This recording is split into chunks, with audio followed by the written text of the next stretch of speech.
morning to all. Bodo News 24 आव नोंथांमोनखौ बरायबाय। आं नोंथांमोननि एंकर एस आरो दिनैनि फुंबिलिनि खौरांखौ आं नोंथांमोननि सिगाङाव फरायथिनो लादों। आसा खालामो नोंथांमोना खौरांखौ जोबजासे खोनासंगोन। गिबि खौराङावनो दङ मोनसे नखरनिनो साथाम सोद्रोमाफोरखौ दुथांफोरा गाग्लोबदों। हाजोनि खुदाकुसियाव मंगलबारनि मोनायाव मोनसे मुगैथाव जाथाय जादों। दुथांफोरा गंसे नखराव एसिड गाग्लोबनाय बायदि जाथाय खालामदोंमोन। एसिड गाग्लोबनायाव नखरनि साथाम आइजो सोद्रोमाफोरा जोखोम जानायनि खौरां मोननाय जादों। बिसोरनि गेजेराव सासेया सेंग्रासामोन। नखरनि सोद्रोमाफोरा फोरमायनाय बादियैब्ला हराव उन्दुबाय थानाय समावनो दुथांफोरा एसिडखौ खिरखिजों गारहरदोंमोन। बेखौ सन्देह खालामनाय जादों दि बे जाथाया मोजां मोनलायनायनि थाखाय जादोंमोन। अजदनि बादियैब्ला सासे जायगानि लाइमोना सिख्लाखौ गले गले मोजां मोननायनि प्रप'ज खालामगासिनो आरो बिखौ बायदि रोखोमै हुमखि होबोगासिनो दंमोन। बे जाथाया दा गासै ओनसोलाव मोनसे सोमोनांनाय सोमजिहोदों। जोखोम जानाय आइजोनि सिनायथिखौ जाहेदा सुल्ताना, मालेका खातुन आरो मानेज आली होनना मिथिनो मोननाय जादों। साथामखौबो गोब्राब थासारियाव देहा फाहामसालियाव थिसननाय जादों। बे जाथायनि सोमोन्दै हाज' पुलिस थानायाव गंसे एफआइआर होनाय जादों। पुलिसआ बे एफआइआरखौ बिथा खालामनानै जाथायनि सायाव नायबिजिरनाय जागायदों। नैथि खौराङावनो दङ आखायाव सिलाइ लानाय गथ'साया बिपिएफ दानानै बिटिसिआव गोजोन लाबोदों। शुद्ध बसुमतारी।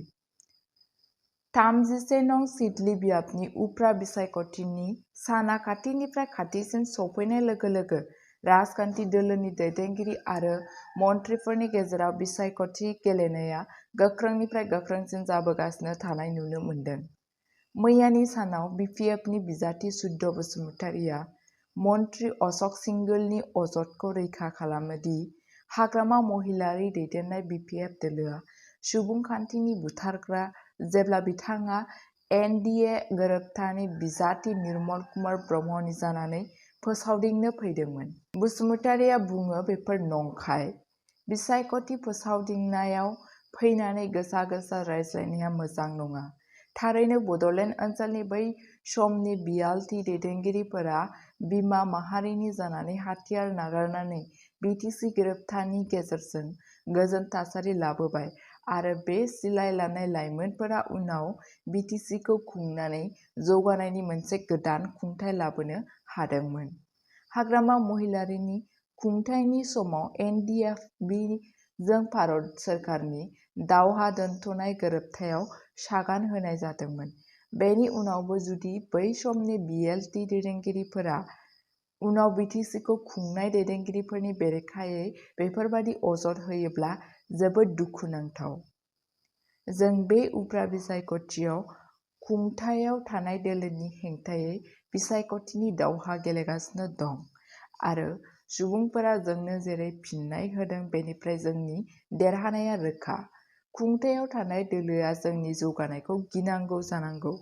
बेनि थाखाय सासेनि उनाव सासे दैदेनगिरि मन्थ्रिया सिडली बियाबाव फोसावदिंनो गोनां जादों। मख'नो गोनांदि बिपिएफनि लेङाइ आफादगिरि आरो बिटिसिनि बारग' लेङाइ गाहाय मावफुंगिरि सोद्रोमा खाम्फा बरगयारी, जाय लक सभा बिसायख'थिनि उनाव मुं दोनाखैमोन, बिथांखौबो दिनै बिपिएफ दोलोनि बिजाथि शुद्ध बसुमतारीनि जानानै बिसायख'थि फोसावदिं मेलाव बाहागो लानाय नुनो मोन्दों। नाथाय सोमोनांथावै खाम्फा बरगयारीया फोसाव बिजोंनि सिगाङाव जेबो बिबुंथि होनायनिफ्राय गोजानाव थायो। थामथि खौराङावनो दङ आसाम उफ्रा बिसायख'थि निर्मल कुमार ब्रह्मआ सिडली बिधानसभा बियाबनि इउपिपिएल दोलोनि मदद मोनदों। सिडली बियाबनि उफ्रा बिसायख'थिनि सिगां एनडिए हेफाजाब होजानाय बिजाथि निर्मल कुमार ब्रह्मआ इउपिपिएल दोलोनिफ्राय थोजासे मदद मोनगासिनो दं। बुधबाराव केबिनेट मन्थ्रि उथखावगोरा ब्रह्म आरो एमएलए लरेन्स इस्लारिया निर्मल कुमार ब्रह्मनि हेफाजाब होनो थाखाय क'क्राझार जिल्लानि सिडली बिधानसभा बियाबनि पुथियागाव, आनन्दबाजाराव आरो धलमारा गामिफोराव गुवारै फोसावदिंनाय हाबाफारि लायो। फोसावदिंनाय समाव आसामनि केबिनेट मन्थ्रि उथखावगोरा ब्रह्मआ खौरां बिजोंनि सिगाङाव फोरमायो दि सिडली उफ्रा बिसायख'थिखौ लानानै जिंगासिनांगौनि जेबो गोनांथि गैया। बिथाङा गोख्रोङै बुंदोंमोन दि रावबो दोलोआ इउपिपिएलनि बिजाथिखौ फेजेननायाव गोसो होआखै आरो बिसोरनि थांखिया गुबुनखौ देरहानायनि अनगायै गावनि दोलोनि थाथायखौ लाखिनाय। मन्त्रि ब्रह्मआ फोसावनाय बादियैब्ला सिडली बियाबाव इउपिपिएलनि निर्मल कुमार ब्रह्मआ मैखोम देरहानानै थागोन।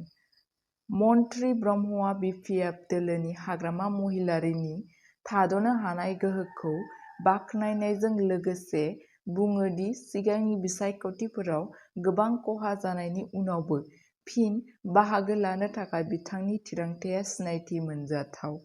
बे समावनो एमएलए लरेन्स इस्लारियाबो एनडिएनि बिजाथि निर्मल कुमार ब्रह्मनि मददाव गोख्रोङै फोसावदिंदोंमोन आरो बुंदोंमोन दि बिथाङा 80,000 भटनि फारागथियाव देरहागोन। बड' क्राइम निउज 24 खौ नायनायनि थाखाय साबायखर।